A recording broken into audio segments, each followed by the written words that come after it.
جب ہم سماج میں رہتے ہیں، سوسائٹی میں رہتے ہیں، تو کچھ چیزیں، کچھ فرائض ہم پر عائد ہوتے ہیں اس میں رہنے کی وجہ سے۔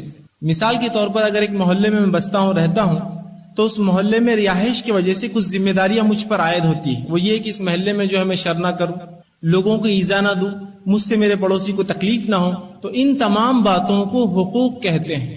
یہ وہ لوازمات، وہ لازم ذمہ داریاں مجھ پر عائد ہوتی ہے جب میں کسی ایک سماج اور سوسائٹی میں رہتا ہوں، تو یہ ذمہ داریاں مجھ پر عائد ہوتی ہے۔ اس کو حقوق کہتے ہیں عربی زبان میں، حق عام زبان میں کہیں گے، جیسے ہم کہتے ہیں میرا حق مجھے دو، یا فلاں چیز جو میری ہے مجھے لوٹا دو۔ تو یہ ہے حقوق یا یہ حق ہے۔ حقوق کی یاد رکھی، شریعت اسلامیہ میں دو حصے ہوتے ہیں، دو تقسیم کی ہے۔ حقوق دو قسم کے ہوتے ہیں۔ پہلا حق وہ ہوتا ہے جو اللہ کا حق ہوتا ہے، جس کو حقوق اللہ کہا جاتا ہے۔ جیسے کہ مثال کے طور پر اللہ کی حق ہے کہ ہم اس کو ایک مانیں، اس کے ساتھ شریک نہ کریں، ٹھیک ہے۔ اسی طرح جو ہے اس نے جو چیز ہم پر فرض عائد کی ان فرائض پر عمل کریں، اسی طرح جو باتیں، جو احکامات اس کی کتاب میں اس نے نازل کی اس پر عمل کرے، اسی طرح اپنے انبیاء کو جو اس نے بھیجا ان کی اطاعت کرے، اور بالخصوص آخری نبی محمد صلی اللہ علیہ وسلم ان کی اطاعت اور پیروی کرے۔ تو اللہ کی کچھ حقوق ہے، نماز، روزہ، زکوٰۃ، حج اور تمام تفصیلات بہرحال آپ جانتے ہیں۔ حق کی دوسری قسم ہوتی ہے جو بندوں کے حق ہوتے ہیں۔ بندوں سے مراد عام جو حقوق، جو ہم جب ایک ساتھ ہوتے ہیں، اللہ کے جو بندے ان کے حقوق ایک دوسرے پر، کہ ہم لوگوں کے ایک دوسرے پر کیا حق ہے۔ جس طرح سے کچھ اللہ کے حق ہے، اسی طرح کچھ اس کے بندوں کے، اس کے عباد کے، اس کے بندوں کے کچھ حق ہے۔ اسے حقوق العباد کہا جاتا ہے، بندوں کے حقوق۔ تو حقوق کی دو قسمیں، اللہ کا حق اور پھر بندوں کے حقوق۔ بندوں کے حق کا معاملہ یہ ہے کہ جسی کو انتہائی اتنے ہم نے مارے، بلکہ اسی کوئی اہمیت ہی نہیں ہمارے پاس، اسی لیے تو ہم مارتے ہیں اس کو۔ جس چیز کی اہمیت ہوتی ہے انسان اس میں کبھی خلل نہیں کرتا ہے۔ نماز کی اہمیت تو نماز نہیں چھوڑتا ہے، حج کی اہمیت تو حج کرتا ہے، روزے کی اہمیت روزہ رکھتا ہے، زکوٰۃ کی اہمیت زکوٰۃ دیتا ہے۔ بندوں کی اہمیت ہوں گی حق کی تو بندوں کی حق دیں گا، اس کی اہمیت ہی ہم سمجھتے نہیں۔ تو میرا آج کا مقصد یہ ہوگا سب سے پہلے اس کی اہمیت کو آپ کے سامنے واضح کروں۔ تو بندوں کی حق یاد رکھیے، یہ بہت اہم چیز ہے۔ اب آئیے ایک تفریق، ایک ڈویژن جو شریعت نے نہیں کیا، ہم نے کر لیا، اس کا نقصان کیا ہو میں بتاتا ہوں۔ شریعت نے کہیں بھی دین اور دنیا میں فرق نہیں کیا۔ میں پھر دوہرا رہا ہوں اپنی بات، شریعت نے کہیں بھی دین اور دنیا میں فرق نہیں کیا۔ تو آپ کہیں گے پھر کس چیز سے فرق کیا؟ شریعت نے جب بھی بات کی، قرآن نے جب بھی بات کی، رسول اللہ نے جب بھی بات کی، دنیا اور آخرت کی بات کی، دین اور دنیا کی بات نہیں کی۔ دین اور دنیا تو دونوں ایک ہے، اصل چیز ہے دنیا اور آخرہ۔ اور بار بار قرآن نے کہا یہ دنیا ہے، وہ فی الآخرہ، اور وہ آخرت ہے تمہارے لیے۔ تو یہاں کہیں بھی آپ قرآن و حدیث میں یہ بولیں گے یہ دنیا ہے اور یہ دین ہے، یہ دنیا ہے نہیں، جو کچھ کہا یہ دین ہے اور وہ آخرت ہے، یہ دین ہے اور وہ آخرت ہے، اور یہ دین ہے اور وہ آخرت ہے، یا یہ دنیا ہے اور وہ آخرت ہے۔ کہیں بھی یہ فرق نہیں کیا دین اور دنیا الگ ہے۔ جب ہم نے دونوں کو الگ کیا کہ دین الگ دنیا الگ، تو ہم نے ایسی مثالیں دیکھی کہ لوگ نمازی تو ہے، حاجی تو ہے، تقویٰ تو اختیار کر رہے ہیں، پرہیزگاری تو ان کے چہرے سے اور ان کے لباس سے ٹپک رہی ہے، لیکن وہیں آپ دیکھیں گے تو چوٹی اور پلے درجے کا دھوکے باز ہے، چوٹی اور پلے درجے کا جھوٹا ہے، دھوکہ دینے میں نمبر 1 ہے اپنے علاقے کے اندر، پھر اللہ کے حق پورے ادا کرتا ہے۔ اس لیے کہ اس نے فرق کیا دین اور دنیا میں، کہا جو میں دین ہے وہ یہ سب میرا لباس، میرے اعمال، میری نماز، روزہ، زکوٰۃ، حج، میرا دین ہے، اور کہا یہ جو میں تجارت کرتا ہوں، غلے پر بیٹھتا ہوں، دکان چلاتا ہوں، یہ دنیا ہے، تو دنیا میں تو میں دھوکے دیتے رہوں گا، دین اپنا پورا کرتا رہوں گا۔ تو میں اسی لیے میں وضاحت کر رہا ہوں، دین اور دنیا میں شریعت نے کہیں بھی فرق نہیں کیا۔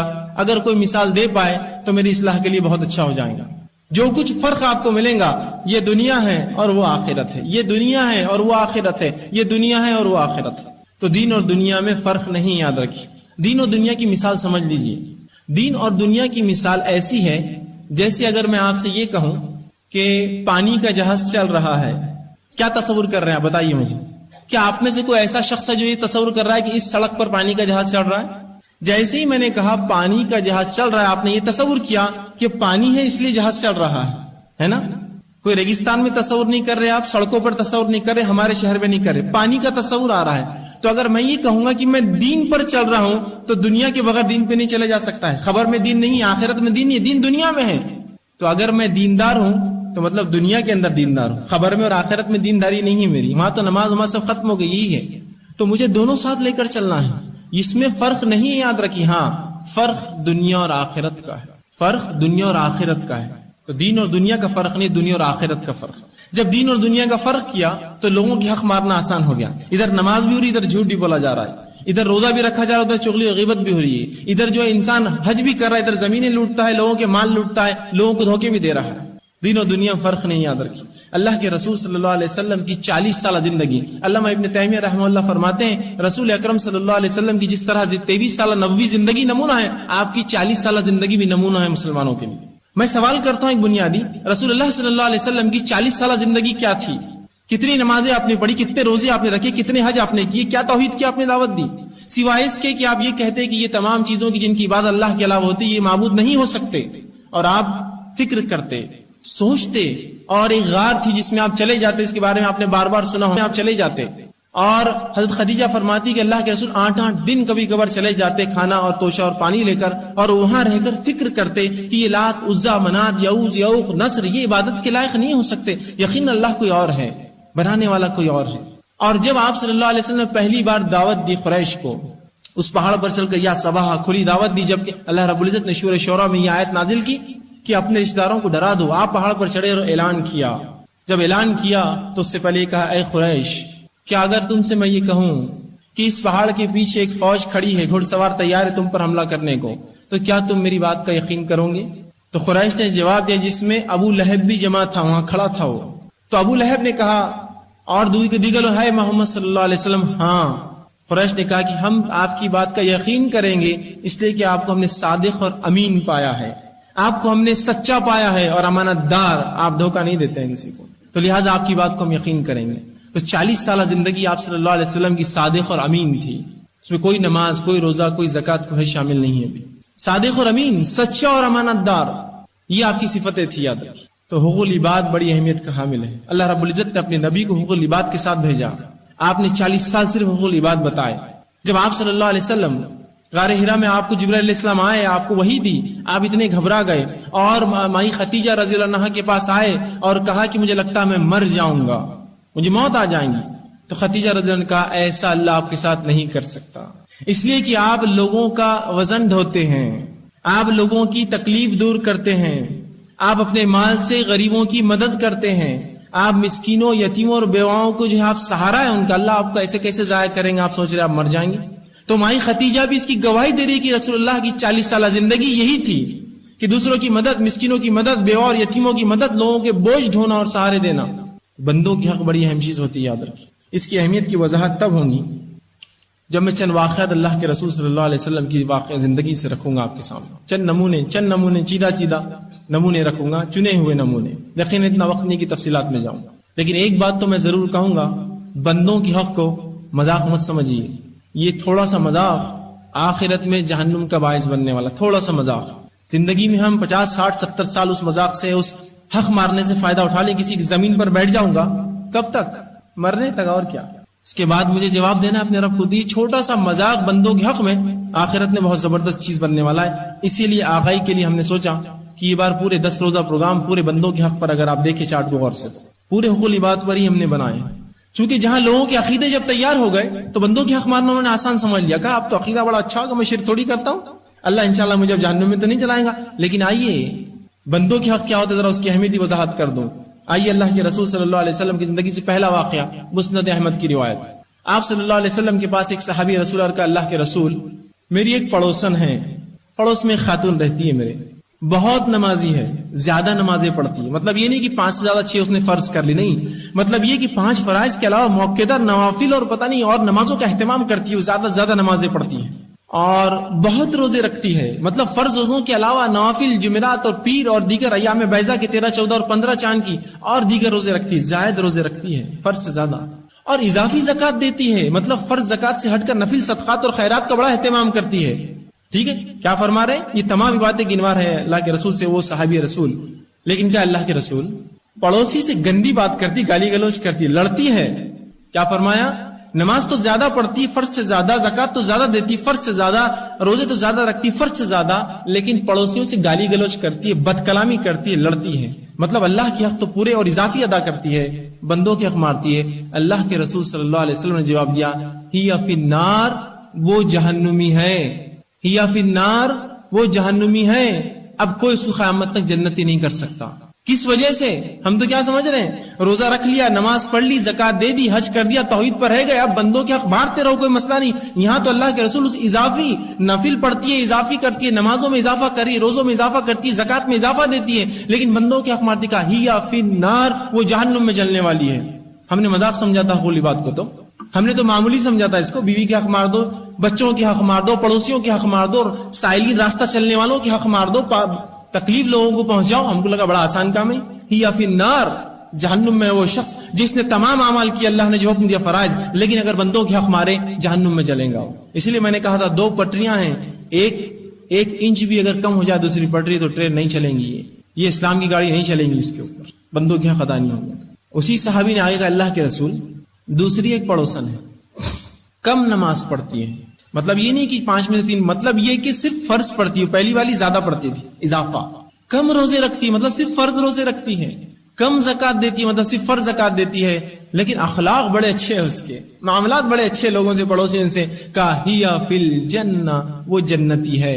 نماز پڑھتی صرف 5 وقت کی، روزے رکھتی ہے 1 مہینے کی، زکات 2.5% جو ہے دے دیتی ہے، معاملات بڑے پیارے ہیں اس کے اچھے لوگوں سے، کہا وہ جنتی ہے۔ اور ایک عورت جو اضافی کر رہی ہے تمام معاملے، اضافی 5 نمازوں سے ہٹ کر پڑھ رہی ہے، آج 5 نمازیں مشکل اور کوتاہی ہو رہی ہے ہم سے، 5 سے زیادہ پڑھ رہی ہے، زکات 2.5% نکالنا مشکل ہے، ہمارے گلے میں بات آ رہی ہے، ایسا لگ رہا ہے کہ خون ہو جا رہا ہے ہمارا، اگر کوئی زکات نکال دے 2.5% تو وہ دے رہی، اضافی دے رہی ہے، اور روزے رکھ رہی ہے، ہمارے سے 1 مہینے کے روزے ہوتے نہیں مکمل، اور عورتوں کے تو جو چھوٹ جاتے ہیں زندگی بھر رکھتی نہیں ہے، وہ زیادہ روزے رکھ رہی ہے، لیکن اس کے صرف معاملات کی بنیاد پہ، بندوں کے حق مارنے کی بنیاد پہ کیا فرمایا؟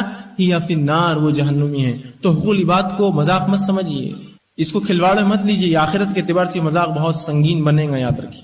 آئیے دوسری مثال، آپ صلی اللہ علیہ وسلم نے فرمایا، مسلم کی روایت ہے، اللہ کے رسول صلی اللہ علیہ وسلم فرماتے ہیں، اور ایک بار سوال کیا، رسول اللہ کا طریقہ تھا، آپ سکھاتے لوگوں کو سوالات کر کے، تو ایک دن سوال کیا کہ میری امت کا مفلس کون ہے؟ مفلس سمجھتے ہیں آپ؟ غریب، خلاش، بھکاری، کچھ بھی نہ ہو، مال لول جس کا لٹ گیا ہو، غریب انسان، خلاش، کچھ بھی نہ ہو، روپیہ پیسہ۔ تو کہا میری امت کا مفلس کون ہے؟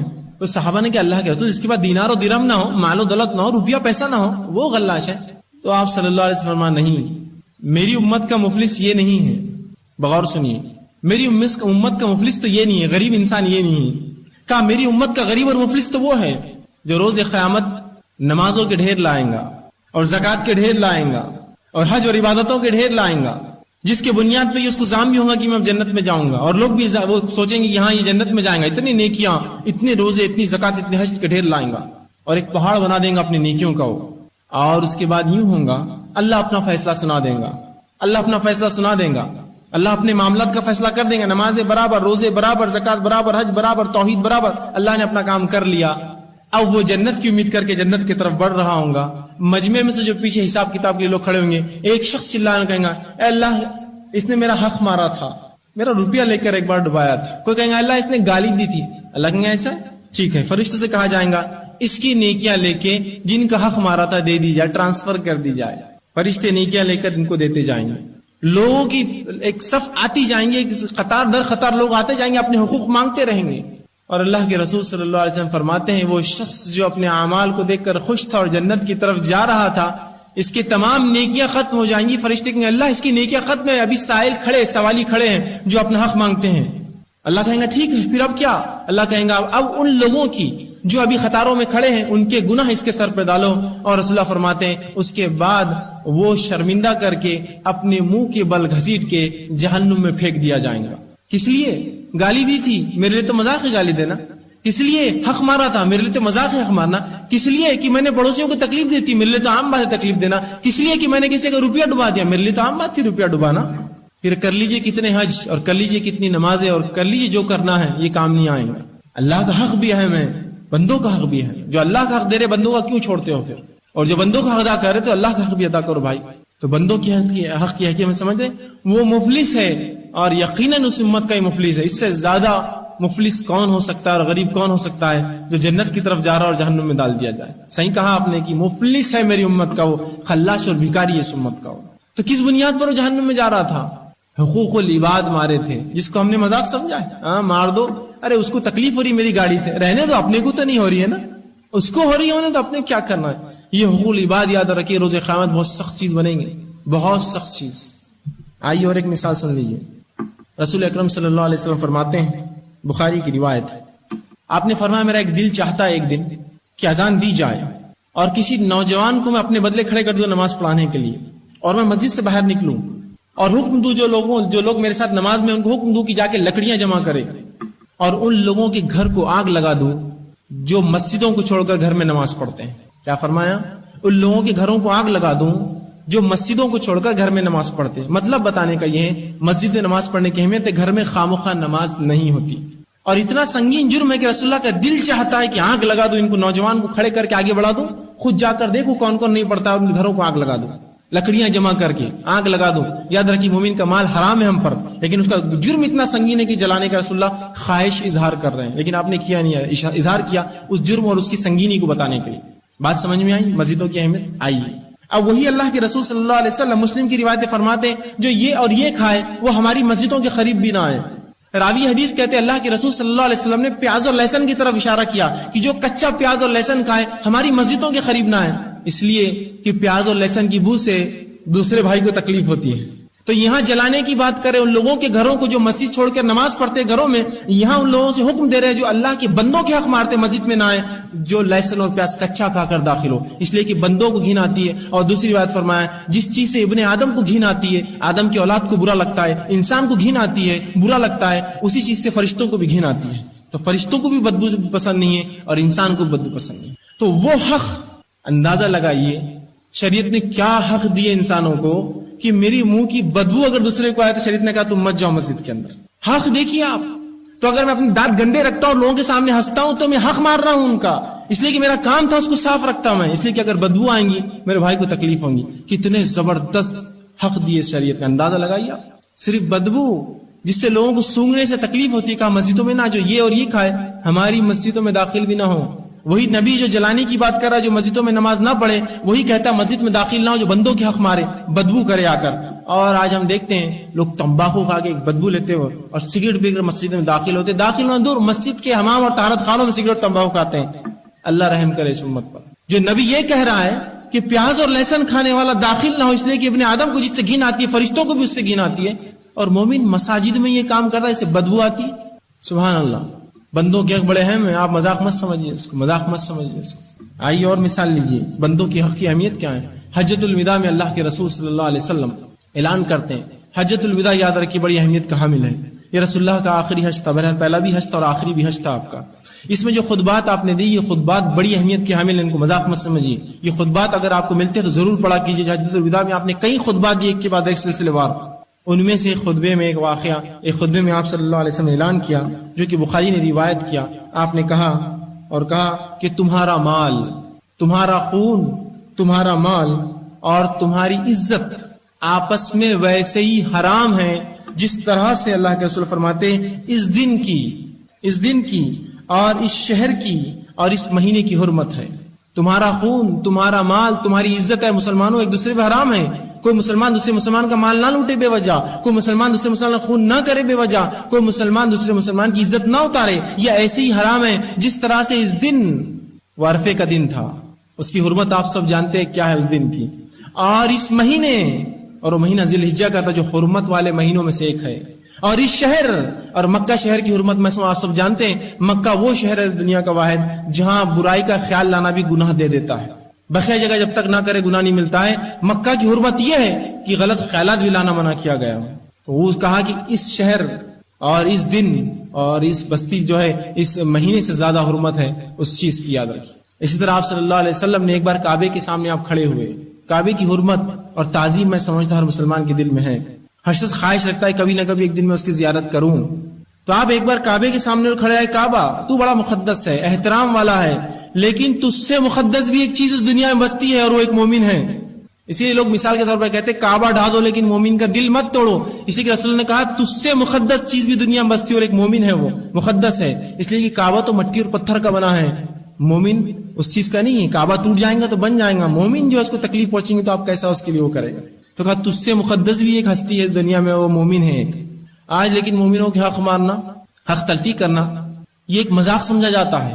مذاق سے بھی بڑھ کر لوگ اس شخص کو بہت ماہر, چتر, چالاک, دھارکاری, بہت اونچا, عظیم الشان ہستی سمجھتے لوگوں کے حق مارتا ہے.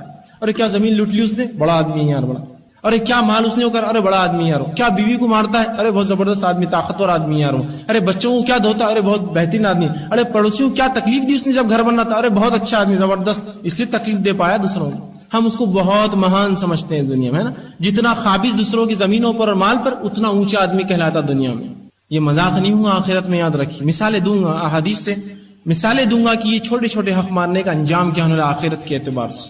آئیے آگے اس کی اہمیت کو اور سمجھے ہم کہ حقوق العباد کی اہمیت کیا ہے۔ عمر ابن خطاب رضی اللہ عنہ کا ایک واقعہ ہے، وہ ہمیشہ کہا کرتے تھے، یہ صحابی رسول تھے اور میں سمجھتا ہوں آپ سب جانتے ہیں ان کی اہمیت کیا ہے۔ بہرحال اس سے پہلے ایک اور واقعہ سن لیجئے حقوق العباد کے تعلق سے، بلکہ امیر المومنین عمر ابن خطاب رضی اللہ عنہ جو ہے، ان کا مقولہ تھا، ایک قول تھا، یہ عمر ابن خطاب جو ہے رضی اللہ عنہ یہ دوسرے خلیفہ ہے، ان کا ایک قول تھا، قول سمجھتے ہیں آپ، جو بار بار وہ دہراتے تھے اور کہتے تھے، ایک مقولہ تھا اور کہتے تھے عمر اپنے رب کو کیا جواب دیں گا۔ غور سے سنیے عمر ابن خطاب صحابہ کیسے ڈرتے تھے حقوق العباد سے۔ یہاں بندوں کی حقوق پہ بات نہیں کر رہا ہوں، میں جانور کا حق بتا رہا ہوں صرف، یہاں تو بندوں کی کیا ہوں گے اس سے اندازہ لگا لیجئے۔ جب میں کوئی مثال دوں ایک چھوٹی چیز تو آپ بڑی چیز سمجھ سکتے کیا اہمیت ہے۔ جانوروں کے تعلق سے عمر ابن خطاب کہتے تھے اور ایک مقولہ مشہور تھا اور کہتے تھے عمر اپنے رب کو روز قیامت کیا جواب دیں گا جب اس کا رب عمر سے یہ پوچھے گا، عمر بصرہ کی فلاں بستی میں ایک سڑک پہ ایک گڑھا تھا جس کی وجہ سے خچر گرا تھا جس سے اس کی نفس کو اور اس کے مالک کے مال کو نقصان ہوا تھا، تو عمر اپنے رب کو کیا جواب دیں گا؟ اس لیے کہ عمر ذمہ دار ہے اس خچر اور اس مالک کا اور اس سڑک کا، اس لیے کہ عمر خلیفہ ہے اس ملک کا، کیا جواب دیں گا عمر اس کا؟ اندازہ لگائیے صحابہ کتنا گھبراتے تھے حقوق العباد کے معاملے میں کہ ایک جانور کا حق اگر مجھ سے مارا جائے، چونکہ امیر المومنین کے ماتحت جو لوگ ہیں، امیر المومنین سے پوچھے قیامت کے روز، کہ تو حاکم سے پوچھے اس کی رعایا کی، تو عمر ابن خطاب کہتے تھے عمر اپنے رب کو کیا جواب دیں گا جب اللہ رب العزت یہ پوچھیں گا، عمر فلاں بصرہ کی جگہ، بصرہ بہت دور ہے، عمر ابن خطاب مدینہ سے حکومت کرتے تھے، بصرہ کی فلاں سڑک پر ایک گڑھا تھا جس سے خچر گرا تھا، اس خچر کو بھی نقصان ہوا، اس کے مالک کا مال گرا، تو عمر اپنے رب کو کیا جواب دیں گا؟ اس لیے کہ وہ مالک بھی پکڑ لیں گا اور خچر آ کر کھڑا ہو جائے گا میرے سامنے۔ تو صحابہ کے نزدیک حقوق العباد کی اہمیت یاد رکھی کہ جانوروں کی حق اگر ان سے مارے جا رہے تھے، صرف گمان میں، اب یہ صحیح واقعہ نہیں، سوچتے تھے ایسا ہو جائے تو عمر کیا جواب دیں گا اپنے رب کو۔ تو جانوروں کے حق کے تعلق سے وہ لوگ پریشان ہوتے تھے۔ آج ہم نے جانوروں کے حق، تو میں اس کے تعلق سے یقیناً میرا کوئی درس نہیں کہ جانوروں کے حقوق کیا ہے، لیکن انسانوں کے حقوق کی جن علاقوں میں اور جن بستیوں میں مارے جاتے ہیں، جانور کے حق کی بات تو اس کے بعد ہوگی۔ یہ مسلمانوں کی بستیاں ہیں جس کے اندر کتے بھی جانا پسند نہیں کرتے، ماریں گے اسے۔ بلی اپنے بچوں کو ہمارے علاقوں میں محفوظ نہیں سمجھتی، اس لیے کہ اس کے بچوں کو بچے لا کر پھانسی دیتے ہیں۔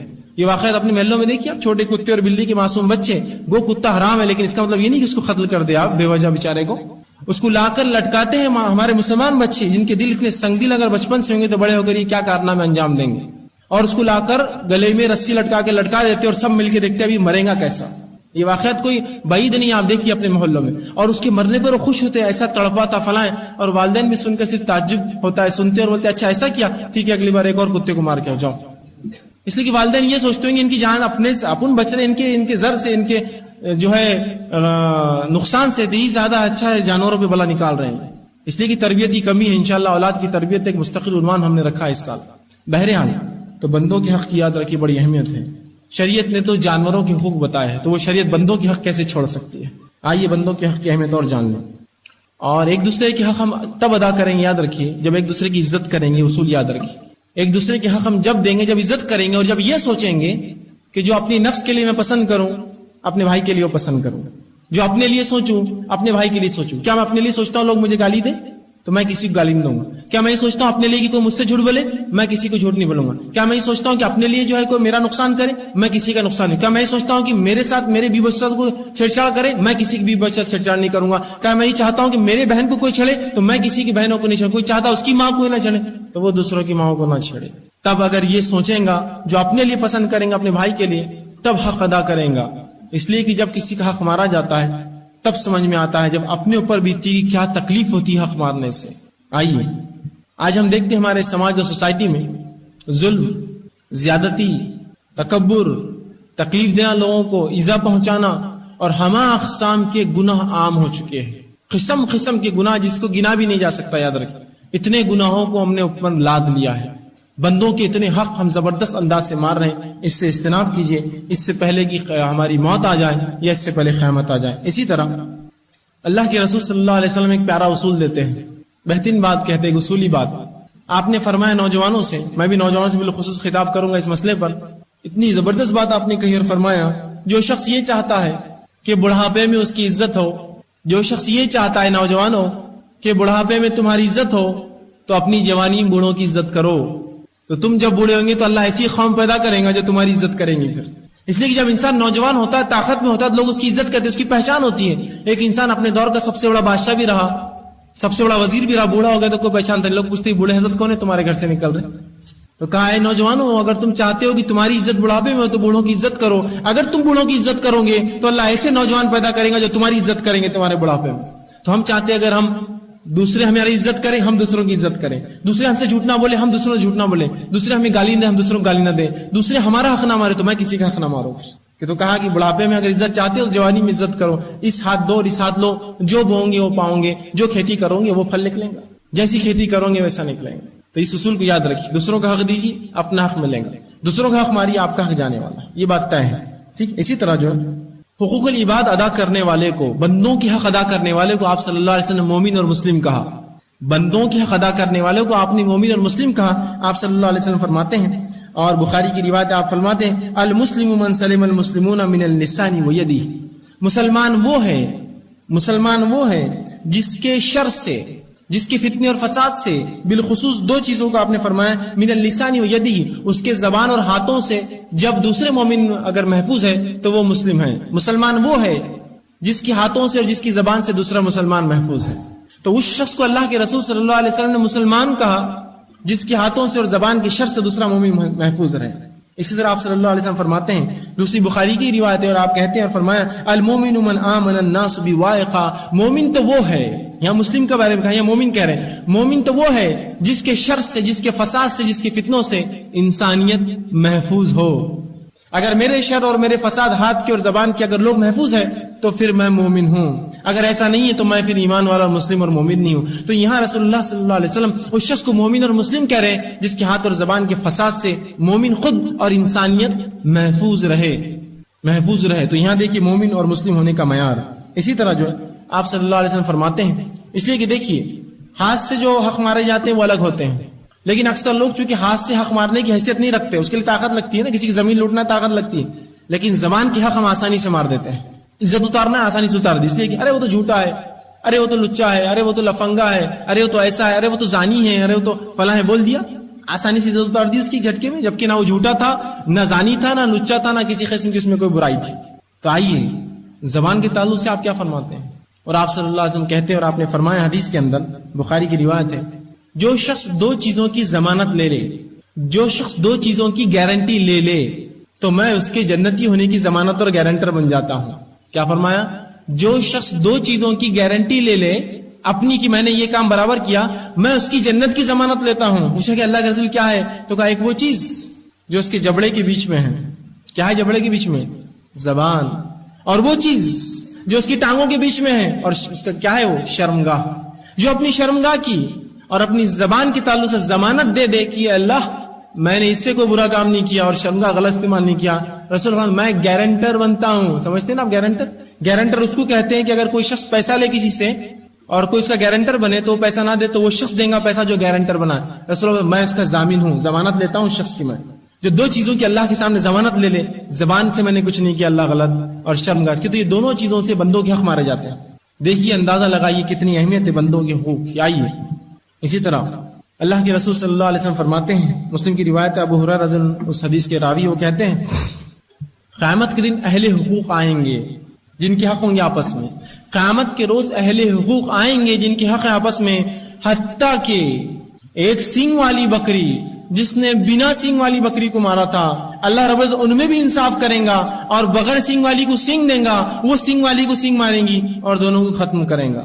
اللہ رب العزت روز قیامت اہل حقوق آئیں گے جن کے حق تھے وہ آتے جائیں گے، حتیٰ کہ جانوروں میں بھی اللہ انصاف کریں گا، حالانکہ جانوروں کو جنت اور جہنم نہیں ہے، لیکن انصاف کا تقاضا ہے رب کی، ان میں بھی فیصلہ کریں گا کہ بغیر سینگ والی بکری کو جس سینگ والی بکری نے مارا تھا، اللہ بغیر سینگ والی کو سینگ دیں گا، وہ سینگ والی کو ماریں گی اور دونوں کو مٹی بنا دیں گا۔ یہ لوگ جو جنت اور جہنم میں نہیں جائیں گے۔ جانور اندازہ لگائیے آپ، جانوروں کے تعلق سے بیان کیا رہا ہے کہ اہل حقوق آئیں گے، حتیٰ کہ بکریاں بھی آئیں گی جنہوں نے ایک دوسرے کو تکلیف دی تھی ان کو سال۔ بتانے کا مقصد یہ ہے کہ اللہ ان میں بھی انصاف کرے گا۔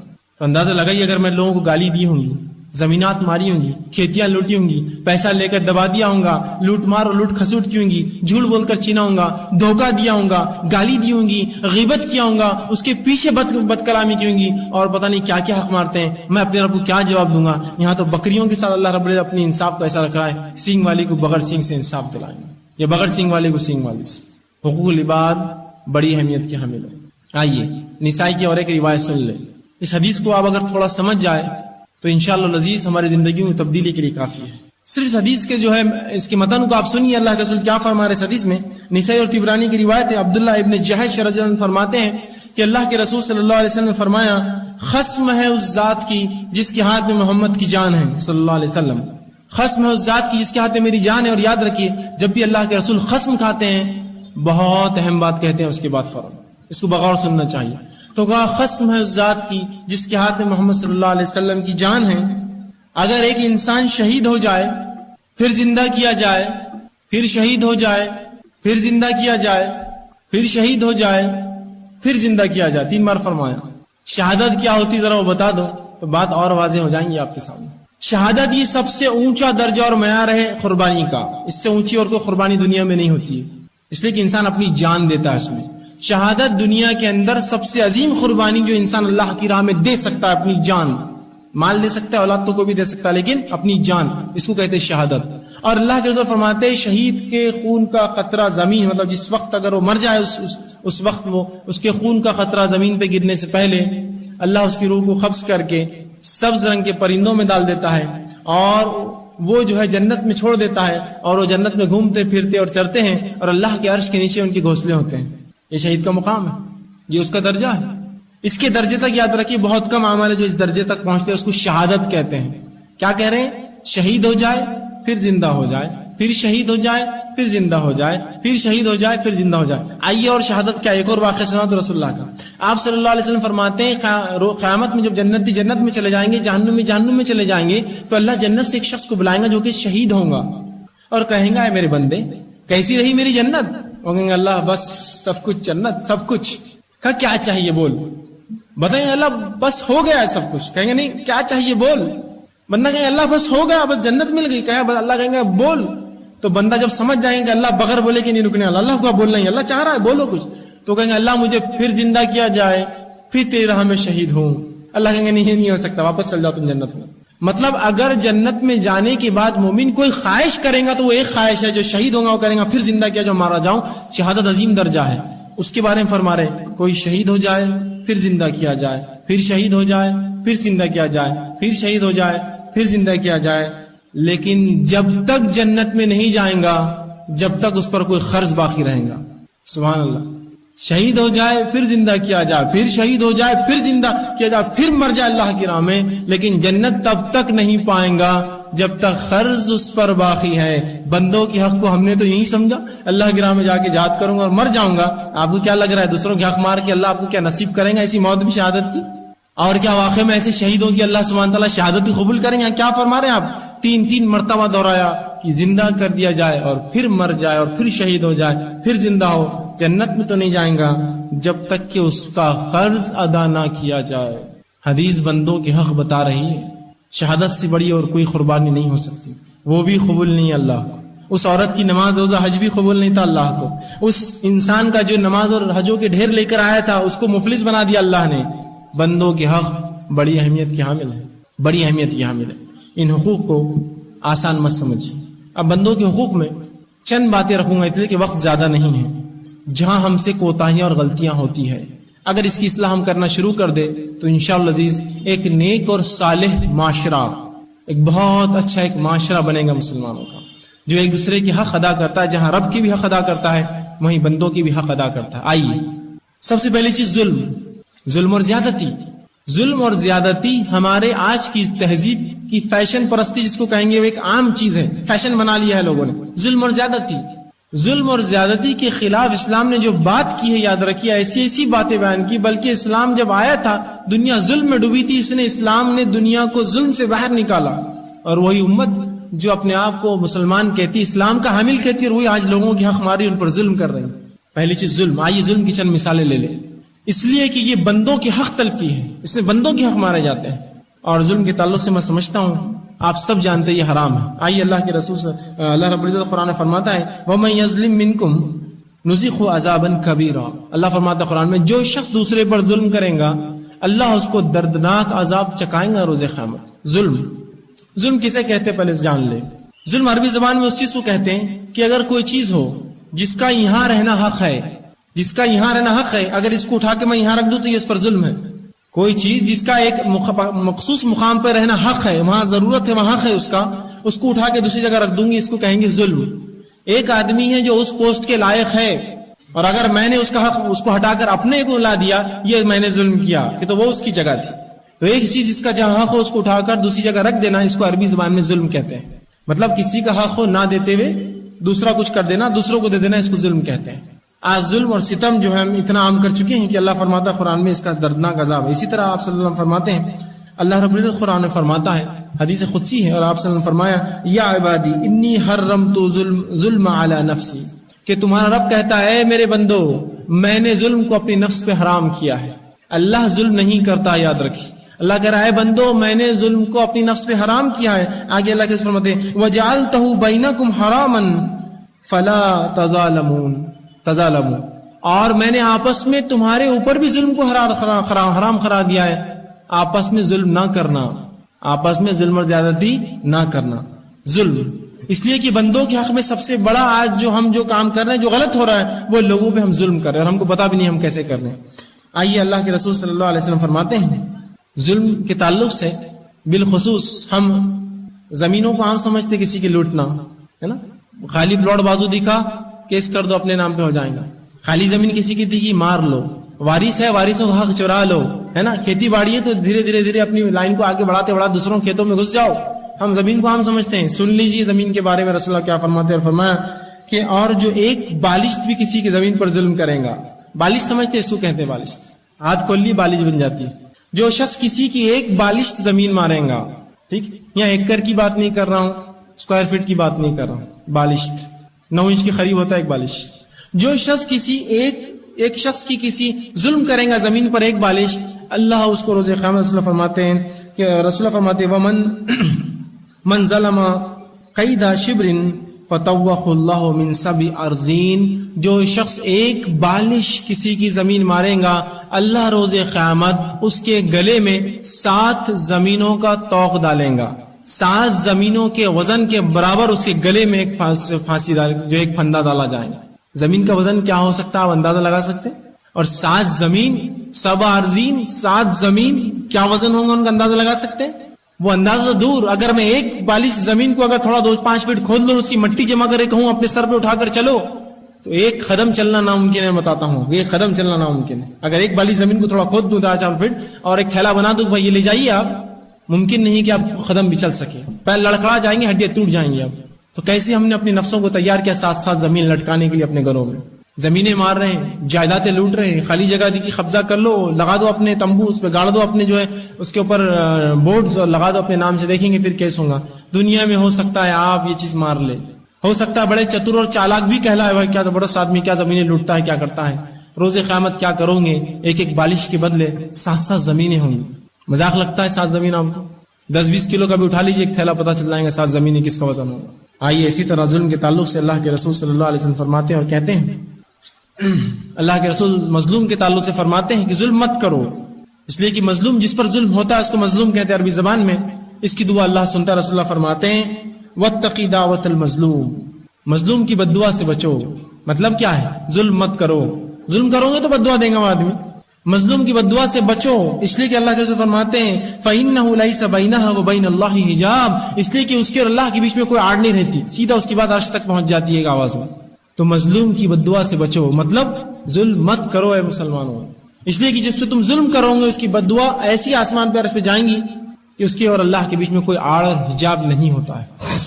تو یہاں اللہ کے رسول نے اتقی، ڈرنے کا حکم دیا ظلم سے. تو ظلم کے معاملے میں بڑی احتیاط کیجیے، یاد رکھیے، اس لیے کہ اس نے بندوں کا حق مارا تھا. اسی طرح اللہ کے رسول صلی اللہ علیہ وسلم فرماتے ہیں حقوق کے تعلق سے، اور فرمایا ایک حدیث کے اندر آپ نے جو کہ بخاری کی روایت ہے، آپ فرماتے ہیں جس نے کسی کی عزت یا کوئی حق دینا ہے، کیا فرمایا؟ جس نے کسی کی عزت یا کوئی حق دینا ہے، کسی کو کچھ برا بول دیا تھا، اس کی عزت اتار دی تھی، جھوٹ بولا تھا، غیبت کی تھی، حسد کیا تھا، چغلی کیا تھا، کسی کی عزت اتاری ہو یا کوئی حق مارا ہو، تو آج ہی اس کو حلال کر لے، آج ہی واپس لوٹا دے۔ اب بہت سے لوگ بولتے ہیں ہمارے والدین نے اگر مارا ہو تو بچے لوٹائے، ورنہ اس کو عذاب ملے گا والدین۔ نہیں بھائی ہمارے باپ نے زمین لوٹی تھی، انہوں نے دکان کھائی تھی، ہم کیا انہوں نے نام پہ کر لیا، ہم کیسا دینا؟ نہیں دیجیے ورنہ وہ بیچارہ جہنم میں جائیں گا، اس کے خاطر آپ دیجیے۔ کیا فرمایا اللہ کے فرمایا جس نے کسی کی عزت یا کوئی حق دینا ہے آج ہی حلال کر لے، آج ہی دے دے۔ اور اللہ کے رسول صلی اللہ علیہ وسلم نے اس پہ عمل بھی کر کے بتایا۔ طبقات ابن سعد میں امام ابن سعد نقل کرتے ہیں کہ حضرت علی ابن ابی طالب رضی اللہ عنہ انہوں نے اللہ کے رسول صلی اللہ علیہ وسلم کی وفات کے بعد، اندازہ لگائیے، رسول اللہ کی وفات کے بعد اپنی پوری زندگی ہر حج میں اعلان کیا کہ اگر اللہ کے رسول کے طرف اگر کوئی روپیہ اور پیسہ یا کوئی وعدہ باقی رہا ہو تو مجھ سے آ کر لے لے، بنا پوچھ تاچھ کے لوٹا دوں گا، دے دوں گا۔ ساری زندگی اعلان کرتے رہے ہر حج میں کہ اگر اللہ کے رسول نے کس سے کوئی وعدہ کیا ہو یا کوئی پیسہ ادھار لیا ہو تو آج مجھ سے لے لے، میں بنا پوچھے کہ کب اور کیا لوٹا دوں گا۔ یہ ہے بندوں کے حق، یہ نبی ہے اور ان کے بارے میں اعلان ہو رہا ہے ہر حج میں اپنی پوری زندگی۔ اور اللہ کے رسول صلی اللہ علیہ وسلم کے بعد علی بن ابی طالب رضی اللہ عنہ کم و بیش تقریباً 20 سال جیے، بات ختم نہیں ہوئی۔ حسین رضی اللہ عنہ جب خلیفہ بنے وہ کہتے ہیں، طبقات ابن سعد میں روایت آتی کہ حضرت حسن نے جو ہے اس کے بعد اپنی تا زندگی اعلان کرتے رہے کہ میرے نانا کی طرف اگر کوئی پیسہ باقی ہو یا کوئی وعدہ انہوں نے کیا پورا نہ کیا ہوں گا تو مجھ سے لے لے، بنا تحقیق کے لوٹا دوں گا، پوچھوں گا نہیں کب کس کے سامنے دے دوں گا وہ چیز۔ کوئی اگر کہے 1000 روپے کہتے میں دے دوں گا، میرے نانا نے وعدہ کیا تھا کروں میں کر دوں گا، پوچھوں گا نہیں کب اور کیا، لے لے مجھ سے آ کر۔ حقوق العباد کی اہمیت سمجھ رہے ہیں ان واقعات سے آپ کہ نبی کے بارے میں اعلان کیا جا رہا ہو کسی کا حق نہیں مارتا ہے۔ بتانا مقصود ہے بندوں کے حق کی اہمیت اے مسلمانوں کیا ہے کہ یہ خلیفہ مسلمانوں کے ولی اعلان کر رہے اپنے سسر کے تعلق سے اور جو ہے اپنے چچا کے تعلق سے، چچا بھی تھے اللہ کے رسول کے، کہ لے لے مجھ سے، چچیرے بھائی معاف کر، کہ لے لے مجھ سے، کوئی اگر حق ہو تو مجھ سے لے لے آ کر، اگر اللہ کے رسول کو وعدہ بھی ہو، کوئی پرومس کیا ہو کوئی، وہ بھی لے لے، اور کوئی پیسہ ہے مال باقی ہو مجھ سے آ کے لے، بنا تحقیق کے لوٹا دوں گا، پوچھوں گا نہیں کیوں کب کیا، لے لینا مجھ سے۔ اور یہی نواسا بھی جو ہے اعلان کرتا رہا اپنی زندگی، کم و بیش یہ اعلان تقریباً 45 ہجری تک چلتے رہے۔ اندازہ لگے رسول اللہ کا انتقال 11 ہجری میں ہوا۔ بندوں کی حق کی کیا اہمیت ہے، 30 40 سال اعلان کیا جا رہا ہے، ہوں گا تو لے لو بھائی آ کے مجھ سے۔ داماد بھی کر رہا ہے اور جو ہے نواسا بھی کر رہا ہے اعلان اس چیز کا۔ بندوں کی حق بتانا مقصود کا بہرحال۔ اسی طرح بندوں کی حق کی اہمیت اللہ کے رسول صلی اللہ علیہ وسلم فرماتے ہیں، مسلم کی روایت ہے، بڑی سخت حدیث ہے، آپ صلی اللہ علیہ وسلم فرماتے اور آپ نے کہا جو خصم کے ذریعے کسی مسلمان کا حق لیتا ہے، جو خصم کے ذریعے ہوتا نا، کچھ لوگ خصم کھا لیتے ہیں، وہ میری فلاں خصم، یہ خصم کے ذریعے کسی مسلمان کا حق لوٹ لے، جھوٹی خصم مطلب خصم کھا کر حق لوٹ لے کسی کا، کہ بھائی خصم ہے کہ یہ مال میرا تھا، تمہارے والد نے مجھے دے دیا تھا، آپ کو بولیں گے والد کا وعدہ لے لو۔ تو جو کسی مسلمان کو خصم کھا کر دھوکہ دیتا ہے یا اس کا حق لے لیتا ہے کہ نہیں بھائی اللہ کی قسم یہ تو پیسے میرے تھے گرے ہوئے، آپ کے نہیں تھے، لے لیتا ہے وہ پیسے، جبکہ اس کے نہیں ہوتے ہیں۔ جو شخص اللہ کی قسم کھا کر کسی کا مال لے لیتا ہے جو کہ اس کا حق نہیں ہے، تو اللہ کیسے فرماتے ہیں اللہ نے اس پہ جہنم کو واجب کر دیا، ہمیشہ کے لیے جہنم واجب کر دی اور ہمیشہ کے لیے جنت سے وہ جو ہے محروم کر دیا گیا۔ تو صحابی رسول نے پوچھا اللہ کے رسول، اے اللہ کے رسول اگر معمولی بھی کوئی حق رہا ہو تو؟ صحابہ بڑے چوکنا رہتے، معمولی سمجھتے ہیں، معمولی کوئی میں نے ایسا کر لیا ہو تو آئیے رسول اللہ کیا فرماتے ہیں، آپ نے فرمایا چاہے پیلو کی درخت کی لکڑی کے برابر بھی تو نے اگر ایسا ظلم کیا ہو تو جنت تجھ پر حرام ہے اور جہنم تجھ پر واجب ہے اور جنت تجھ پر حرام ہے۔ پیلو کی لکڑی مسواک کو بولتے ہیں، اس مسواک کا بھی ظلم کیا ہو نا کبھی تو نے، مسواک کی کیا قیمت ہے اس زمانے میں میرا آج 4-5 روپے ملتی ہے، اتنا بھی تو نے اگر ظلم کیا ہو نا تو جہنم تجھ پہ واجب ہے اور جنت تجھ پہ حرام ہے۔ پیلو کی لکڑی کے برابر، پیلو کی لکڑی اس زمانے میں مسواک کے لیے استعمال ہوتی تھی، آج جیسا الگ الگ درخت ہوتے ہیں اس زمانے میں پیلو کی ہوتی تھی، تو کہا پیلو کی لکڑی مسواک کے برابر بھی ظلم کرے گا تو جنت تجھ پہ حرام ہے اور جہنم تجھ پر واجب ہے۔ آج تو ہم نے کیا کچھ حق نہیں مارے لوگوں کے، کیا کچھ فتنے اور فساد میں اپنی نفسوں کو اور دوسرے نفسوں کو ہم نے نہیں ڈالا۔ بندوں کی حق مارنا عام بات ہے، ایک گھر سے نکلنے سے لے کر گھر میں داخل ہونے تک 1000 حق ہم مار رہے ہیں، کسی کو فکر نہیں دوسرے کا کوئی حق ہے۔ گھر سے انسان نکلا بے تحاشا گاڑی بھگا رہا ہے، نوجوان آج کل بڑے بھگاتے ہیں لیکن وہ جانتا نہیں ہے اس سے انسانوں کے حق مارے جاتے ہیں۔ اگر وہ گاڑی رفتار سے بھگا دے، اس سے کوئی انسان ڈر کر، یقیناً اس کو تو بہت اچھی عادت ہے، یہ بڑا اسٹنٹ مین ہے، یہ گاڑی روک لیں گا، لیکن سامنے والا اگر گھبرا جاتا ہے، یاد رکھیے اس کی گھبراہٹ کا عذاب اس شخص پر آئے گا جس نے اس کو ڈرایا، چونکہ اس کا حق مارا، حق مارا آپ نے اس کا۔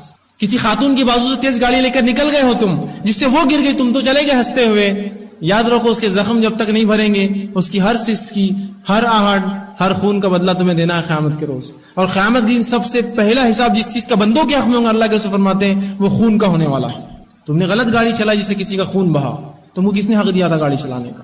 اگر نہیں آتی تو تمہارا حق نہیں اس کو لے کے چلانے کا۔ اس لیے میں ہمیشہ کہتا ہوں کہ جس کو گاڑی چلانا نہیں آتی ہے، تم نے اس کے ہاتھ میں ہتھیار دے دیا ہے کہ تو وہ ظلم کریں گے آپ لوگوں پر، کسی کو جا کے مار دیں گے، آپ بولیں گے میرے تو بڑا رسوخ ہے، اثر ہے، میں چھڑا کے لا لوں گا، اس ظلم کا ذمہ دار کون ہے؟ تو آپ کیا سمجھتے ہیں معمولی چیزیں بندوں کے حق؟ گاڑی کو لائے آپ نے کہیں بھی پارک کر دیا اپنی گاڑی کو، ایک بیچارہ جس کی گھر میں کوئی بیمار ہے لے کر نکلنا چاہتا ہے، آپ کی گاڑی اس کے پیچھے کھڑی ہے، اور وہ کہتا ہے یار میں نے بورڈ بھی لگایا تھا میری گاڑی کے پیچھے پارک مت کرو، مجھے جانا ہے، میں کیسا کروں، رکشا لے جانا پڑے گا، میری مجبوری آ گئی۔ کیا آپ سمجھتے ہیں معمولی چیز ہے یہ؟ اگر وہ مر جائیں گے اگر راستے میں، کس پر آئیں گی ذمہ داری؟ تم نے مارا اس بندے کا حق۔ گاڑیاں آپ چلا رہے ہیں، زور سے ہارن بجا رہے ہیں، اگر اس ہارن سے کسی کو تکلیف ہوتی جبکہ لکھا ہوا ہے نو ہارن زون، ہارن مت بجائیے۔ بچے تعلیم حاصل کرے، خلل ہوتا ہے، یاد رکھیے وہ تمام طلباء جتنوں کی تعلیم میں خلل ہوتا ہے، تمہیں اس کا عذاب ملے گا اس لیے کہ تم نے اس جگہ ہارن کیوں بجایا، بندوں کا حق مارا تم نے۔ ہم معمولی سمجھتے ہیں، ڈھول تاشے بجا رہے ہیں اپنے محلوں کے اندر، ہم معمولی سمجھتے ہیں؟ ارے کوئی بیمار عورت ہے اندر، بیمار مرد ہے، کوئی بوڑھا ہے جو بیمار ہے، اور تم ڈھول بجاتے ہو اپنے گھروں کے آس پاس، جس سے انسانوں کو تکلیف ہوتی ہے، بیچارہ سو نہیں سکتا ہے نا، بچے ڈر کے نیند میں سے اٹھ جا رہے ہیں، حتیٰ کہ جانوروں کو تکلیف ہو رہی ہے اس سے۔ قیامت کے روز آپ کیا سمجھتے ہیں یہ نام اعمال میں لکھی نہیں جائیں گی تکلیفیں؟ یہ بندوں کے حق ہے، یہ لکھے جائیں گے، یہ بندوں کے حق ہے، لکھے جائیں گے۔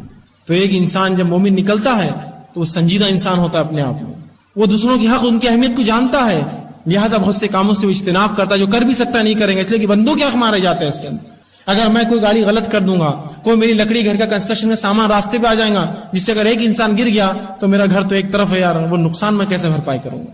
اس کے لیے احتیاط کرے، لیکن ہمارے پاس کوئی سوچ نہیں، گرے گا کون، وہ گر رہا نہ مرنے دو، اس کا بچہ دبنے، مجھے کیا لینا دینا۔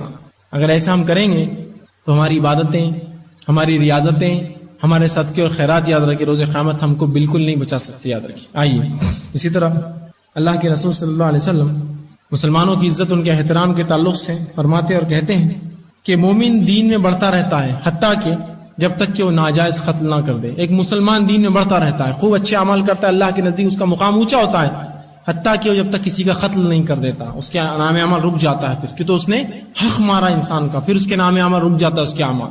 اسی طرح آپ صلی اللہ علیہ وسلم فرماتے ہیں کہ مسلمان پر ایک دوسرے کا خون، مال اور عزت حرام ہے، مسلمان پہ خون، مال اور عزت حرام ہے، تو کسی کی آپ بے وجہ عزت نہ اڑائے، کسی کا بے وجہ خون نہ بہائے، یاد رکھیے اس معاملے میں بڑی احتیاط کرے۔ عزت کے معاملات تو بہرحال ایک فہرست گنائی جا سکتی ہے جو عزت لوگوں کی ہم اڑا دیتے ہیں، اور آج کل جدید دور کے اندر بڑا آسان ہو کسی کی عزت اڑا دینا، کچھ نہ صحیح تو ایک SMS بنا کر بھیج دو، اس کے تعلق سے اس کی عزت پوری ہو جاتی ہے۔ لیکن کیا آپ کو لگتا ہے روز قیامت یہ معمولی چیز ہوں گی؟ کیا معمولی ہوں گی؟ ارے دنیا کے اندر ہی اگر آپ نے کوئی ڈیفیمیشن کا کیس ڈال دے کہ میری عزت پر اس نے ڈالا ہے، تو آپ کو مشکل ہو جائے گا آپ کی گردن چھڑانا اس سے۔ رہا دنیا کا معاملہ، پھر آخرت کا معاملہ اللہ کیا کریں گا؟ دنیا میں تو آپ رشوت دے کے چھوڑ سکتے، آخرت میں نہیں چھوڑ سکتے۔ عزت اتار دیا آپ نے کسی، جھوٹ بول دیا کسی سے، غیبت کرتے ہیں اس کی، غیبت اتنا سخت گناہ ہے جس میں انسان دوسرے کی جو عزت اتار دیتا ہے، جھوٹ بولتا ہے اس کے بارے میں کسی کے، لیکن آج یہ گناہ عام ہے، مرد اور عورتیں بیجا اور بجا اس سے ملوث ہے، ہر شخص اس سے ملوث ہے، اور اس کو اپنے آپ کو بولتے ہیں یار بڑی اچھی باتیں کرتا ہے۔ لوگ ایسے لوگوں کی عزت کے ساتھ بازو بٹھاتے ہوئے آؤ کیا کیا قصہ ہو محلے میں ذرا سناؤ آج، ارے اس کا یہ ہو گیا، اس کی بچی کا یہ ہو گیا، اس کے بچے ہو گیا، اس کا ہو گیا، اور سب ہنس کر سن رہے ہیں۔ عزت اتارتے ہو تم ایسی لوگوں کی؟ اللہ رب العزت نے قرآن میں فرمایا جو دوسروں کی غیبت کرتے ہیں، ولا یغتب بعضکم بعضا، سورہ ہجر نے فرمایا کہ تم میں سے آپس میں کوئی کسی غیبت نہ کرے۔ کیا تم میں سے کوئی پسند کریں گے اپنے مردار بھائی کا گوشت کھانا؟ فکرہتموہ، تم کو کراہت آئیں گی، تو پھر تم غیبت مت کرو۔ صحابی رسول نے پوچھا اللہ کے رسول مل غیبہ یا رسول اللہ، اللہ کے رسول غیبت بولتے کس کو ہے؟ کہا ذکر کا اخاک بما یکرہ، اپنے بھائی کا ایسا ذکر کر، ایسی بات کر جس سے اس کے سامنے کی جائے اس کو برا لگے۔ تو کہا اللہ کے رسول اگر اس میں بات ہو تو، مطلب اس میں ہے تو میں بول رہا ہوں، تو اگر ہو تو غیبت ہے، نہیں ہے تو جھوٹ ہے، پھر تو اس میں برائی ہے لیکن تم دوسروں کے سامنے بیان کرو، اس کی اصلاح نہیں کرتے ہو اور دوسروں کو بولتے پھرتے ہو، یہ غیبت ہے۔ غیبت کے بڑے سخت انجام ہے، یاد رکھیے۔ ایک بار دو نوجوان صحابی اللہ کے رسول صلی اللہ علیہ وسلم کے پاس سے گزرے اور ایک تیسرے آدمی کی بات کرتے جا رہے تھے، اور وہاں وہ کہتے گدھا مرا ہوا تھا جس میں بے انتہا بدبو سے کیڑے پیدا ہو چکے تھے، ہم دور سے جا رہے تھے۔ اللہ کے رسول نے کہا ان دونوں کو بلاؤ، بلایا گیا، کہا اس کا گوشت کھاؤ، تو کہا اللہ کے رسول ایک تو گدھا حرام، اس پر مرا ہوا سڑ چکا ہے، بدبو آ رہی، کیڑے پڑ چکے ہیں، کہا تم دونوں جو ابھی بات کر رہے تھے نا تیسرے بھائی کے بارے میں، یہ اس سے برا تھا، اور تمہارے راتوں کے اندر میں ابھی بھی اپنے بھائی کا گوشت دیکھ رہا ہوں، مطلب تم نے اس کا قتل کیا، تم نے اس کو کھایا، اس لیے قرآن نے کہا جیسا کہ تم نے اپنے بھائی کا گوشت کھایا مردار، ایسی مثال ہے غیبت کرنے والے کی، تمہارے دانتوں میں وہ گوشت اٹکا ہوا دیکھ رہا ہوں غیبت کا۔ اسی طرح ایک بار یوں ہوا، اللہ کے رسول صلی اللہ علیہ وسلم کی ایک ازواج ماں عائشہ رضی اللہ عنہا اور ایک دوسری ازواج رسول اللہ کی جو تھی حضرت صفیہ رضی اللہ عنہا، حضرت صفیہ جو تھی یہ نسلاً یہود تھی، یہ مطلقہ تھی، یہ بھی طلاق شدہ تھی، رسول اللہ کی صرف ایک ہی بیوی جو ہے کماری تھی وہ حضرت عائشہ تھی، دیکھنے دکھانے میں بڑی خوبصورت تھی، لیکن حضرت صفیہ جو تھی دیکھنے دکھانے میں تھوڑا سا ان سے اور نکلتی تھی آگے، اور خوبصورت تھی دیکھنے دکھانے میں۔ تو جب سے اللہ کے رسول نے ان سے نکاح کیا تھوڑی سی دونوں میں انبن تھی شروعات سے ہی، دونوں شوقن ایک دوسرے تھوڑا کہیں نہ کہیں جو ہے۔ ایک بار یوں ہوا کہ اللہ کے رسول صلی اللہ علیہ وسلم ان کے گھر سے ان کے گھر میں داخل ہوئے، اور یہ خد میں تھوڑی پستہ تھی، خد میں حضرت عائشہ سے دیکھنے دکھانے میں اچھی پستہ خد تھی۔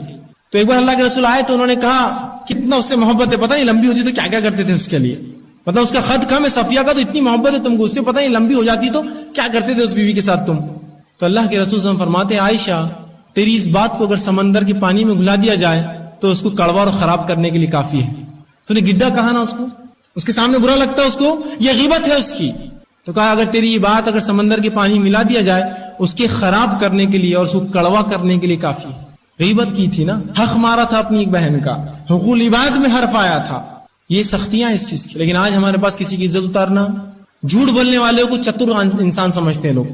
قابل مینیجر جو ہے جتنا جھوٹ بولتا ہے اتنا قابل مینیجر ہے، جتنا جھوٹ بولتا ہے اتنا قابل سیلس مین ہے۔ ہو سکتا دنیا میں تو شاید آپ کچھ سیلس کر لے، لیکن آخرت میں اپنے نیکیوں کو سیلس کرنا پڑیں گے، بیچنا پڑیں گے، وہاں یہاں نہیں چلنے والا، وہاں کیسا آپ کریں گے؟ نہیں اللہ وہ تو میں نے کمانے کے لیے جھوٹ بولا تھا، تو کمائی کے لیے جھوٹ بولنا شریف نے اجازت نہیں دی، کم کماؤ نا، کس نے کہا تم کو اتنا کماؤ، جھوٹ کیوں بولتے ہو؟ لیکن ہو جائیں گا، کر دوں گا، آ جانا، لے لینا، جبکہ معلوم ہی کام نہیں ہونے والا، بول دیں گے حق آسان ہوگا، کام کرتے بڑے بول دوں گا جاؤ، بعد میں کیا بھول گئے تو جان دو کون پوچھنے والا، کیوں کہا تھا پھر ہم کہہ دیتے میں نہیں کر سکتا، جاؤ، حق مارا تم نے، جھوٹ بولا اس۔ تو ہم اس معاملات کو جو ہے ان معاملات کو بڑا آسان سمجھتے ہیں، یہ بہت بری بات ہے۔ اسی طرح جو ظلم کے ساتھ ساتھ ایک جو عام بات ہے چغلی اور غیبت کے بعد وہ یہ ہے حسد، یہ وہ حق مارنا ہے جو انسان حق کب مار دیتا ہے اس کو پتہ بھی نہیں چلتا۔ حسد وہ چیز ہے کہ انسان دوسرے کی جو اللہ نے اس کو نعمتیں دی اس کو دیکھ کر جلے، اپنے دل میں تکلیف ہو اس کو، اور وہ چاہے اس کا زوال ہو جائے، یہ نعمتیں سے ختم ہو جائے، چھین لی جائے، برباد ہو جائے یا میرے پاس آ جائے، اس کو بولتے ہیں حسد۔ اور اللہ رب العزت نے قرآن میں دعا سے سکھائی وَمِن شَرِّ حَاسِدٍ إِذَا حَسَدَ، دعا کرو اے نبی کہ حسد کرنے والوں کے حسد سے اللہ مجھے بچائے۔ حسد، مومن دوسرے کی نعمت کو دیکھ کے حسد نہیں کرتا بلکہ خوش ہوتا ہے اور کہتا ہے ماشاء اللہ لا حول ولا قوت الا باللہ، بھائی اللہ بہت اچھا، جیسا اللہ نے چاہا، نہیں ہے کوئی طاقت، نہیں ہے کوئی سوچ سمجھ اور طاقت سوائے اللہ ہی، بہت اچھا کیا تم نے۔ مومن یہ بولتا ہے، لیکن جو ایمان والا نہیں ہوتا ہے بولتا ہے یہ نعمتیں کیسے چھینے اس سے، یہ نعمتیں کیسے ختم ہو جائے اس سے، کیسے اس نعمتوں کا زوال ہو جائے، ڈوب جائے یہ نعمتیں اس سے، یا کیسے یہ نعمتیں میرے پاس آ جائیں۔ حسد کی دو قسمیں ہیں، ایک قسم تو وہ ہوتی ہے کہ انسان یہ کہتا ہے کہ اس کی نعمتیں مجھے مل جائیں، یہ بھی حرام۔ دوسری حسد جو سنگین ہے، بہت زیادہ حرام ہے، وہ یہ ہے کہ مجھے ملے نہ ملے اس کی ڈوب جائے، یہ سنگین حرام ہے یاد رکھیں۔ اور یہ تو عام بات ہے، عورتوں میں یہ ناشکرہ پن، لوگوں کی نعمتوں کو دیکھ کر جلنا، مردوں میں بھی عورتوں میں بکثرت پایا جاتا ہے۔ کسی نے گھر بنا لیا، دیکھو اللہ کس کس کو دے رہا، ہم کو نہیں دے رہا، آپ یہ کہتے ماشاء اللہ اللہ نے اس کو دے دیا جیسا چاہا، انشاءاللہ ہم کو بھی اللہ دیں گا، اور یہاں نہ صحیح اچھے عمل کریں گے تو آخرت میں جنت تو پائی لیں گے انشاءاللہ۔ وہ چھوڑ کر دیکھو فلاں ہو جا رہا، دیکھو فلاں ہے، دیکھو یہ ہے، کسی کی نعمت کو دیکھ بولتے ہم غریب ہیں، ہم کو نہیں دے رہا، اللہ ان کو دے رہا ہو، پہلے پیسے تھے اور پیسے مل گئے ان کو، یہ بولنا چاہیے ماشاء اللہ بڑا اچھا ہوا اللہ نے آپ کو اور دیا۔ تاکید کرنا چاہیے کہ آپ خرچ کیجیے اللہ کے نام میں، اللہ اتنا دیتا ہے، آپ نہ کیے آپ جلے اس پر، حسد کرے اس سے۔ تو حسد اور جلن یاد رکھیے یہ بڑا سنگین جرم ہے، اس سے بھی بچنے کی بہت زیادہ ضرورت ہے، اس کو معمولی نہ سمجھے۔ اللہ رب العزت قرآن میں فرماتا اور کہتا ہے ام یحسدون الناس علی ما آتاہم اللہ من فضل، کیا لوگ جلتے ہیں ان چیزوں پر جو اللہ نے دوسروں کو عطا کیے، جلتے ہیں ان پر دیکھ کر کہ اللہ نے اس کو نعمت دی۔ اللہ ایسے ہی نعمت دیکھ کر ایک سے دوسروں کو آزماتا ہے، مالداروں کو غریبوں سے آزماتا ہے، غریبوں کو مالداروں سے آزماتا ہے۔ اگر اللہ نعمتوں کو سب کو برابر دے دیتا کیا ہوتا معلوم آپ کو؟ لوگ سوچتے ہیں یار اللہ سب کو کیوں نہیں دیتا، سب کو گھر، سب کو گاڑی، سب کو بنگلہ۔ سوچ تو بڑی اچھی ہے، سوچ بڑی اچھی، لاجیکل نہیں، فالتو سوچ ہے، دیکھنے میں اچھی ہے لیکن کیسے دیکھیے، میں بھی لکھ پتی ہوں، آپ بھی لکھ پتی ہیں، یہ بھی لکھ پتی اور یہ بھی لکھ پتی ہے۔ اب میں لکھ پتی گھر بنانے نکلا تو کون سا لکھ پتی میرے گھر میں کام کریں گا؟ اگر بھائی میرا گھر بناؤ نا، ارے اپن بھی لکھ پتی ہے، ٹھیک، بھائی میرا گھر بناؤ نا، اپن بھی لکھ پتی ہے، بھائی آپ بنا دو، اپن بھی اپنے کیا اپن بھی لکھ پتی ہے۔ سمجھے آپ؟ اللہ نے جو فضل کم اور زیادہ دیا اس سے کیا ہوتا ہے؟ اللہ آزماتا ہے ایک سے دوسرے کو، غریبوں کو امیروں سے، امیروں کو غریبوں سے آزماتا، مردوں کو عورتوں سے، عورتوں کو مردوں سے، بچوں کو بڑوں آزماتا ہے اللہ نعمتوں سے. تو یہ آزمائش ہے. اس کو اللہ نے امیر بنایا تو زکات کی پوچھ بھی تو کریں گے نا. کتاب میں کھاتے میں زکات صدقہ دیا کیا؟ میں غریب تھا تو میرے سے زکات کی پوچھی نہیں، الحمدللہ میں تو چوک گیا اس. دیکھ رہے ہیں ہر کسی کو جو فضل دیا خوش ہوا کہ جی الحمدللہ بہت اچھا دیا اللہ نے اس کو. صحابہ جلتے نہیں تھے ایک دوسرے کے فضل پہ، دعائیں دیتے، دعائیں دیجیے. تو حسد مت کیجیے، حسد سنگین جرم ہے. ٹھیک، اس سے بھی بچنا بہت زیادہ ضروری. اسی طرح جو ہے دھوکے بازی. اب آپ کہیں گے دھوکے بازی بولے تو یہ تو ہماری اس کے بغیر تو شناختی نہیں ہے. افسوس ساتھ کہہ رہا ہوں مسلمانوں کی اس کے بغیر شناختی نہیں ہے آج، ہے نا. رمضان کا مہینہ چل رہا ہے، جو لوگ بزنس میں وہی بات جانتے ہیں جو میں کہوں گا اب، کہ جیسی رمضان کا مہینہ ختم ہونے آئے گا تو جتنے ہندو تاجر ہیں جو آپ سے ڈیلنگ کرتے ہیں وہ ایک دوسرے کو فون کر کے بولتے ہیں مسلمان سے جلدی لے لے، رمضان کے بعد یہ دھوکہ دینے والا ہے. یہ رمضان میں دھوکہ اور جھوٹ نہیں بولتے، جلدی سے جو کچھ حساب کرنا کر لے، 30 اور 29 کے بعد ملنے والا نہیں تیرے کو. یہ ان کو معلوم ہے. ایک زمانہ تھا یہ قوم سچائی سے پہچانی جاتی، یہ سچے لوگ ہیں. آج یہ اپنے جھوٹ سے اور حسد سے اور جو برائی سے پہچانی جاتی ہے، ان کی شناخت ہوتی ہے. کہ وہ پیسے لائے گا کتنے ہیں، ارے فلاں مارواڑی صاحب نے دی، مت گنو وہ تو برابر ہوں گے. کہاں سے لائے؟ مسلمان سے. پہلے گنو اس کو پہلے اور پھر اس کے بعد وہ کرو، کہ تو یہ پھٹے ہوئے نوٹا اور کم نوٹا ڈالتا ہمیشہ. ہاں ہوتا ہی ہے. نہیں ہماری پہچان آج دھوکے سے ہے، پہچان ہے. افسوسات کہہ رہا ہوں یہ قومیت کی پہچان جو کہ سچائی سے، صداقت سے، اس کے نبی کی پہچان صادق اور امین سے تھی، سچا اور امانت دار. اس قوم کی پہچان ہے کہ جھوٹ بولتے ہیں، دھوکے دیتے ہیں، ظلم کرتے ہیں، زیادتی کرتے ہیں کسی. چلیے چھوڑیے، میں دوسری قوموں کی بات نہیں، آپس میں ہم کیا کر رہے ہیں؟ کوئی دودھ کا دھلا نہیں ہے اس میں سے. ہر کوئی حق مار رہا ہے دوسرے کا. حق دینے کی ضرورت. یہ نہیں کہ وہ میرا مارے گا تو میں اس کا حق ماروں گا، نہیں. اس نے مارا اس کے ساتھ اللہ کا مارا، میں دوسروں وہ ہمارے پیسے لوٹتے ہم ان کے پیسے لوٹتے. یہ کوئی طریقہ ہے؟ اس نے لوٹا اس کا معاملہ اس کا، میں کیوں کسی کا لوٹوں پیسہ. ٹھیک ہے. تو یاد رکھیے دھوکہ بہت بری چیز ہے. مومن کسی کو دھوکہ نہیں دیتا، وہ ہمیشہ لوگوں کی خیر خواہی کرتا ہے، خیر خواہی کرتا ہے. تو ہمیں بھی چاہیے کہ ہم خیر خواہی کریں. اب انسان کہاں کہاں دھوکے دیتا ہے، چند مثالیں دیتا ہوں. کہ دھوکے باز انسان جو ہے دوسرے کے لیے جو ہے برا سوچتا ہے، اپنے لیے اچھا سوچتا ہے. دھوکہ دینے والا کیا بولتا ہے؟ اس کو دھوکہ دیں گے تو اپنا فائدہ ہوگا، تو دوسروں کے لیے برا سوچتا ہے، اپنے لیے اچھا. جبکہ مومن وہ ہے جو اپنے لیے پسند کرے وہی اپنے بھائی کے لیے پسند کرے. دوسرا دھوکے باز آدمی کیا کرتا ہے؟ ایک چیز کا ظاہر چھپا کے اس کا دوسرا بتاتا ہے. مثال تو کوئی خریدنا ہے، یہ موبائل کتنے کا ہے، وہ ظاہر چھپا دیتا ہے اس کا، کچھ تو بھی نیا باڈی وڈی چڑھا کے اچھا، اندر پورا خراب. ظاہر اچھا بتاتا ہے، باطن اس کا خراب کر دیتا ہے. دھوکے باز یہ بھی کرتا ہے. جہاں وہ اپنے لیے اچھا دوسروں کے لیے برا سوچتا ہے وہیں چیزوں کو اچھا کرتا ہے جبکہ اندر سے بری ہوتی ہے. تیسرا جو گناہ اس سے ہوتا ہے کہ دھوکہ دہی کے لیے وہ دل میں بات کو چھپاتا ہے. اس کو معلوم یہ خراب ہے، دل نہیں چھپاتا. بولو مت اس کو، اگر بولیں گے تو بکیں گا نہیں. جبکہ رسول اللہ نے فرمایا اگر کوئی مال خراب اور برا ہو آگے رکھو، بتا کر بیچو. ویسا نہیں بیچ سکتے، بتا کر بیچو یہ مال خراب ہے. اس لیے کہ آپ نے فرمایا جس نے دھوکہ دیا وہ ہم میں سے نہیں ہے. یہ واقعہ یوں آتا ہے کہ رسول اللہ صلی اللہ علیہ وسلم ایک دن صبح نکلے خرید کے لیے بازار میں. آپ نے اناج دیکھا، جب اناج میں ہاتھ ڈالا تو اندر سے ہاتھ گیلا نکلا. تو کہا یہ کیا ہے؟ اوپر سوکھا اناج تھا. تو کہا اللہ کے رسول کل رات بارش ہو گئی تھی، اب کون میرا گیلا اناج لیں گا، میں نے نیچے چھپا دیا. تو کہا نہیں، اس اناج کو اوپر رکھ، دھوکہ مت دے. اس لیے کہ جس نے دھوکہ دیا وہ ہم میں سے نہیں ہے، مسلمان نہیں ہے. یہ دھوکہ تو ہماری پہچان ہے، شعار جس کو کہتے ہیں، علم جس کو بولتے ہیں، جھنڈا فلیگ ہمارا یہ ہے کہ ہم اس کو لے کر چلتے ہیں کہ ہم دھوکہ دیتے ہیں.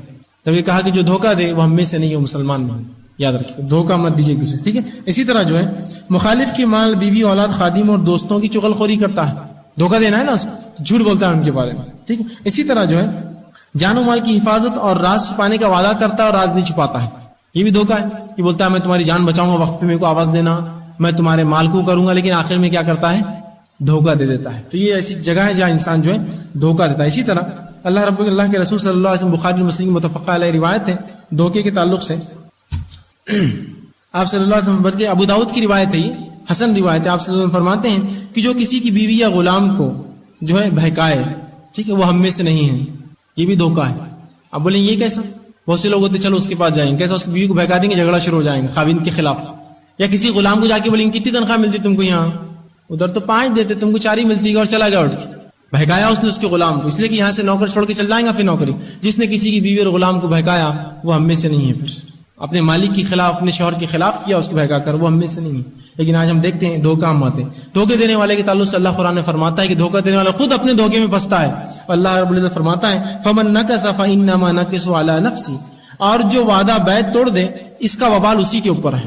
جو وعدہ کرے توڑ دے اور دھوکہ دے دے اس کا وبال اسی پہ. دوسری جگہ فرمایا ولا یحیق المکر السیئ الا باہلہ، کہ جو بری تدبیر کرتا ہے، برا سوچتا ہے دوسروں کے بارے میں، وہ اسی کے سامنے آ جاتا ہے. کرنے والے کے سامنے ایسے بولتے ہیں نا جو کنواں کھودے وہی گرتا ہے اس کے اندر, وہی مثال ہے. قرآن نے کہا جو بری تدبیر دوسروں کا برا سوچتا ہے دھوکہ دو, اللہ اس کو دھوکے میں ڈال دیتا ہے سب سے. ٹھیک ہے, تو دھوکے بازی سے اس سے ہم بچیں. اسی طرح ریا اور دکھاوا, انشاءاللہ اس پر پورا ایک تفصیلی عنوان آپ کے سامنے آئے گا. ریا اور دکھاوا, ٹائم ٹیبلز انشاءاللہ آپ کے پاس نہیں ہوں گے تو جاتے جاتے ضرور لے جائے. والنٹیئر سے گزارش کروں گا ٹائم ٹیبل لوگوں کے سامنے رکھے تاکہ وہ تفصیلات دیکھ لیں. اسی طرح جو ہے ریا سے بچنے کی ہم جو کوشش کریں. اسی طرح خود پسندی, اس میں بھی لوگوں کے حق مارے جاتے ہیں. اپنے آپ کو پسند کرے, دوسروں کو نہیں. بس میں جو بول رہا ہوں صحیح ہے, میں جو کر رہا ہوں صحیح ہے, میری بات ہی آپ مانو. خود پسندی بھی درست نہیں ہے. اسی طرح جھوٹ ہو گیا, دھوکہ دہی ہو گیا, چغلی ہو گیا, غیبت ہو گیا, اور کئی ایسی جو ہے مثالیں دی جا سکتی ہے بہرحال جو اس میں آتی ہے. تو اس معاملے میں میں سمجھتا ہوں بندوں کے حق کی اہمیت ہمارے سامنے واضح ہوئی. بندوں کے حق مارنا یہ ایک سنگین جرم ہے. دنیا اور آخرت کے اندر اس کے بڑے وبال ہیں. جو دھوکہ دیتا ہے, جو بھی بندوں کے حق مارتا ہے, دنیا میں بھی عذاب جھیلتا ہے, اور آخرت کے عذاب تو بہرحال میں نے کئی احادیث کے ذریعے آپ سے گنا دیے. تو بہرحال ہم کوشش کریں, تہیہ کریں, یہ اپنے آپ سے وعدہ کریں کہ انشاءاللہ عزیز ہم کسی کو دھوکہ نہیں دیں گے.